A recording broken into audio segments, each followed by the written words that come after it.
Chanukah Sameach, everybody. So every year in Hanukkah, there are these questions that come up again and again. They're kind of repeat questions. For example, one of the questions the Beit Yosef asks, why is it that we celebrate 8 nights of Hanukkah? Seemingly the miracle of the Pach HaShemen was only that it was 7 nights. Right? It had oil for the first night. That's one question that comes up every year. Another question is the discrepancy between how Hanukkah is viewed and expressed in the Talmud versus how it's expressed in Al HaNisim that we say during our Tefillah and during our Birkat HaMazon. In the Talmud, it talks about there's a focus on the Pach HaShemen, that which we found the oil and it lasted 8 nights. But in Al HaNisim, in our Tefillah and our Birkat HaMazon, there's no mention at all of the Pach HaShemen, and instead the Hoda'ah, the thanks that we're giving, is on the war. So which is it? What is Hanukkah really about? Is it about that? Was it about our victory in the war, or was it about the Nes Pach HaShemen? So I think if we do a close reading of the Rambam, even a simple read of the Rambam, I think the answer is quite clear.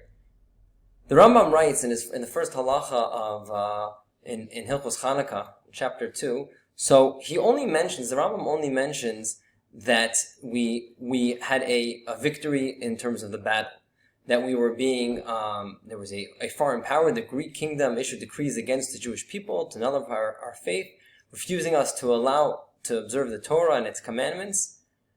So the Jews fought against them and eventually won. And they appointed a king from the priests, and sovereignty returned to Israel for more than 200 years until the destruction of the Second Temple. And that's how the Rambam ends the first halacha in Hilchos Chanukah. Only when he gets to the second halacha does he start talking about the Pach HaShemen, and therefore in halacha Gimel, the Chachamim decreed for generations that they should go ahead and celebrate for 8 nights. So I think perhaps what's going on here is what the Rambam is telling us is that the real reason that we celebrate Hanukkah is because there was Jewish sovereignty back on Eretz Yisrael. We weren't being ruled and persecuted by a foreign power. That alone is reason to go ahead and celebrate. That alone is reason to go ahead and say Hoda'ah. And that's why Al HaNisim, in which we are saying Hodah for the Chag, we talk about the war, we talk about the Milchama, we talk about our victory. But it's not enough just to say thank you. Right? There has to be some type of expression. So therefore Chazal, they went ahead and they grabbed onto something that happened during the war. There was a Nes Pach HaShemen. They said, let's take this energy that we have, let's take all this Hodah, and let's manifest it, let's translate it into action.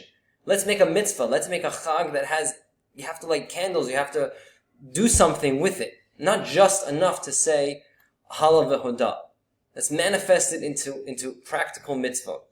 So I think that's a lesson that we can take with us from this Hanukkah for all our lives. Whenever we're filled with that energy, we're filled with Hodah and some type of emotion, don't just leave it like that. Don't just leave it as a thank you, but act on it.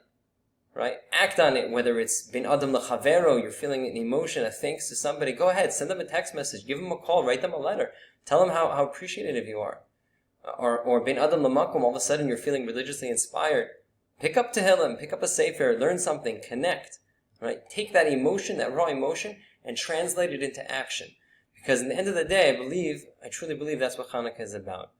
We return Jewish sovereignty to Am Yisrael. It lasted for 200 years until the end of the Second Temple, which was an amazing thing. And on that we say Halav v'Hodah. But it's not enough. Chazal said that we have to go ahead and translate that into a mitzvah. So they latched on to the mitzvah. They latched on to something that happened during Hanukkah, during the revolt, the Nes Pach HaShemen, and that became the way that we translate that Halav v'Hodah, that expression of thanks, into a practical mitzvah. Chag Sameach to everyone.